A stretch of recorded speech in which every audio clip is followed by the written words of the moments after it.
o judiciário dessa tradição do continente europeu, né, do qual nós somos afiliados, filhos, na verdade, né, com todas as mudanças e tudo, é uma tradição de que nem diz o professor Damasca, né, da policy implementing.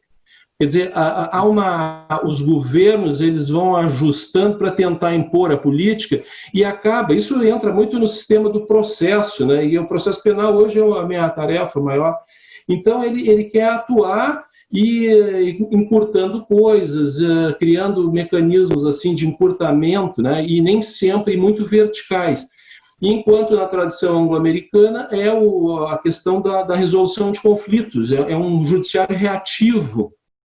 Então, essa é uma questão que eu te coloco também, te pergunto, né, se tu trabalhaste com essa visão, assim, fazendo algum tipo de comparação, eu te pergunto isso primeiro, se tu trabalhaste com isso, se tu não concorda, às vezes porque outra coisa que eu ia dizer em relação à questão desse amor à lei, essa lei ciência, né, é que nós sabemos já, isso está, aliás, no livro que todos nós que estudamos direito já passou por nossas mãos, que é o livro do Carlos Maximiliano, aquele da hermenêutica clássica, e que ele coloca muito bem, assim, até hoje eu acho extremamente feliz aquela colocação e atual, que é aquela questão relativa a como é que são feitas as leis, por acordo de liderança, aquelas influências, o camarada nem sabe o que está votando. Então isso acontece muito, né? Então, assim, eu acho que também a mística da lei, é isso que eu ia te provocar, ela também é complicada, né? E, claro, nós estamos num ambiente acadêmico também, evidentemente que o judiciário, eu não estou dizendo que não haja vinculação, que não tenha limite, não é isso, né? Eu vou enfatizar isso, mas que esta forma, eu vou dar só mais um último exemplo, já te passo a palavra. Tu queres ver uma coisa? Eu me lembro até, sempre ainda dentro dessa questão, né? Porque me lembra muito esse debate do ativismo judicial, que era muito forte, quando eu estava na Câmara de Família. E eu me recordo que, na época, uma das comparações que eu fiz era o seguinte, é que, por exemplo, lá na Alemanha, a lei da Eingetragene Partnerschaft, que se chama na Alemanha, que era aquela parceria registrada. Então, eles iam no cartório, registravam uma parceria, né, uma espécie de parceria civil, assim, só que quando o judiciário começou, em seguida que teve algumas discussões em relação a isso, a Bundesgerichtshof na Alemanha, que é mais ou menos, assim, mal comparando o nosso STJ, mandou para o Legislativo examinar aquilo. Em 6 meses tinha uma lei. E aqui no Brasil, o problema é que as coisas elas vão perdendo dentro do legislativo a atualidade. Então, eu acho assim, esse é um problema. É a angústia, às vezes, das coisas, que no legislativo tem essa questão da maneira como as coisas são feitas, né? Muitas vezes, né? E a outra é o problema relacionado exatamente também à morosidade das decisões, que acaba, então, o judiciário tendo que tomar uma atitude.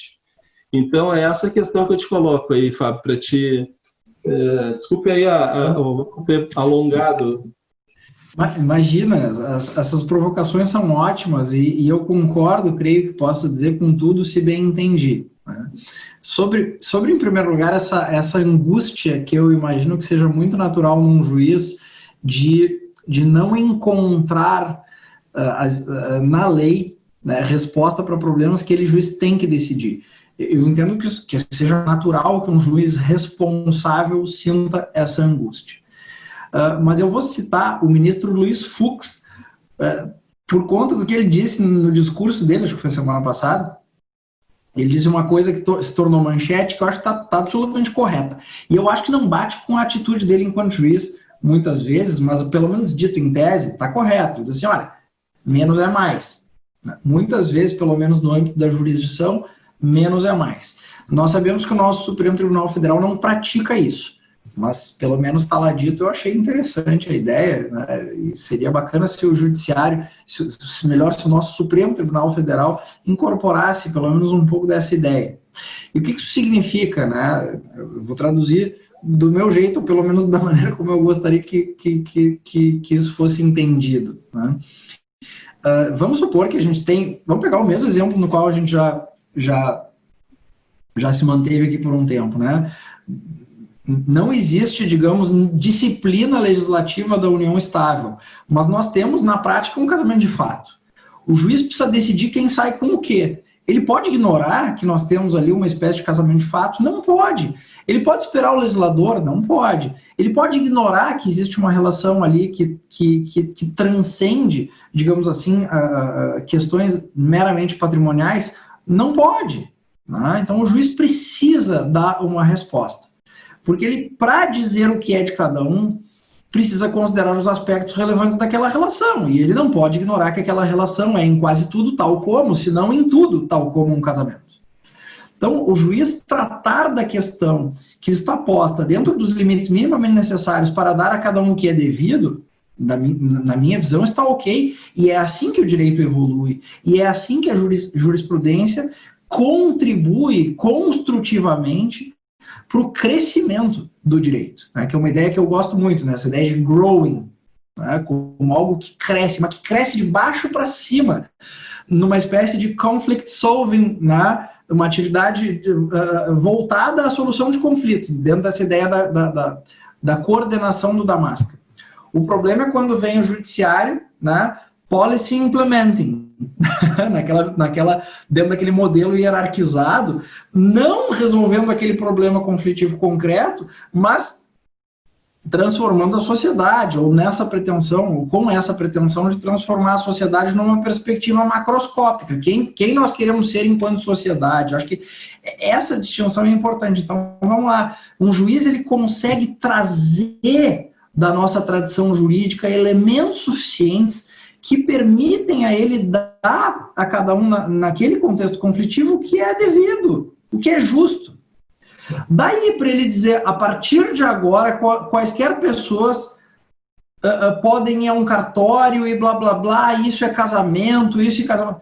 Acho que é diferente. O juiz poderia, né, dentro desse slogan que o ministro Fux propagou, né, se restringir ao que é necessário, trazendo os elementos que a juridicidade evidentemente coloca à disposição dele para dar uma solução justa àquele caso. Então, não é desconsiderar o novo que a lei ainda não contemplou, mas ir, digamos assim, além da lei, apenas na medida do necessário e orientado por uma juridicidade que já existe para dar a cada um o que é devido, né?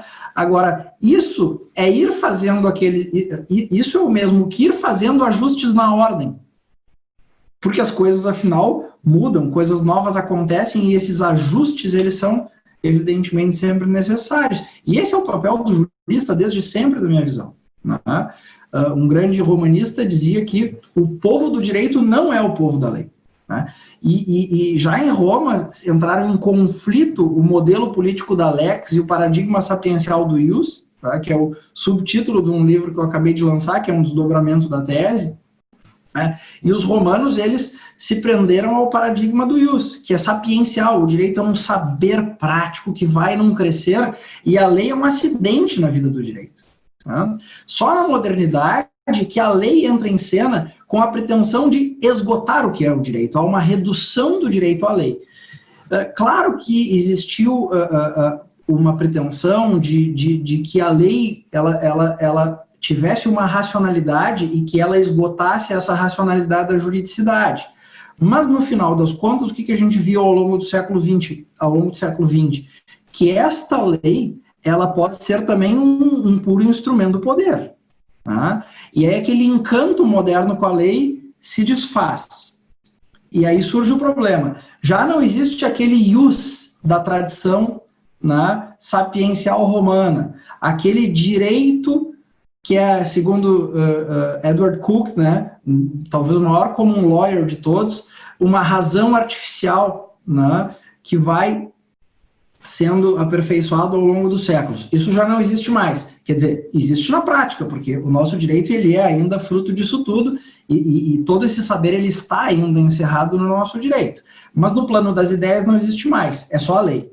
Bom, aí no século XX se dá um desencanto com a lei e o problema para nós é o que colocar de volta? Como se perdeu aquela ideia do direito como um saber prático, com uma racionalidade própria, a gente vai buscar na filosofia, em teorias, outras coisas, sucedâneos para aquele uso da tradição. E aí vem os valores, vem teorias, vem a Constituição. Tá? A Constituição, ela hoje é uma espécie de sucedâneo do direito natural. Tá? Porque naquela concepção moderna, o direito é uma hierarquia de leis. Tá? Como nós temos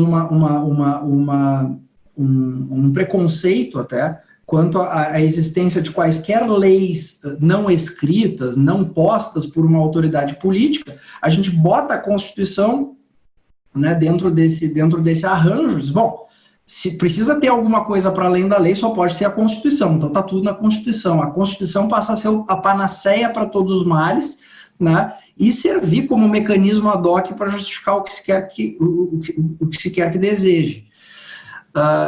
Então, vamos lá. A gente passa a sentir a gente sente um vazio de um direito que a gente não conhece mais, embora esteja ainda involucrado nas nossas práticas, doutrinas, leis, etc., e a gente vai, então, buscar nessa tal Constituição, essa coisa toda. Bom, aí entram em cena as tais teorias que a gente pode, né, colocar dentro desse rótulo que é o do neoconstitucionalismo. Né? Então, bom, vem a Constituição assume um protagonismo, porque afinal precisa ter alguma coisa para além da lei. Consideradas as nossas premissas, só pode ser outra lei, que é a Constituição, né? Mas tem o problema do que é a Constituição, do que ela contém, aí vem a jurisprudência da valoração, então tem lá valores, isso tudo se traduz na Constituição na forma de princípios, enfim. E o que acontece? Qual é o grande efeito colateral disso? O grande efeito colateral disso é que passa a aparecer para nós que tudo que está na Constituição é direito em sentido estrito. Na minha visão, a Constituição ela tem um duplo papel e ela traz coisas diferentes. Evidentemente que a Constituição traz certos critérios que fazem parte do núcleo da juridicidade. Tem direito na Constituição, mas também tem política na Constituição, tem objetivos políticos na Constituição. Né? Por exemplo, quando a Constituição diz que um dos objetivos da República Federativa do Brasil é construir uma sociedade justa e solidária, ela está proclamando um objetivo político, certo? Não se pode, na minha visão, compreender isso como um princípio jurídico, porque o direito diz respeito ao que é de quem. E eu não tiro resposta nenhuma a respeito do que é de quem, do que é devido a alguém, com essa proclamação política de que nós queremos construir uma sociedade justa, fraterna, solidária, etc, etc. Então a gente precisa separar essas coisas. Né? Porque se eu vejo proclamações políticas como essa, como direito, evidentemente que o papel do judiciário, que é o de realizar o direito, vai se tornar um papel abarcante de tudo, compreensivo de tudo.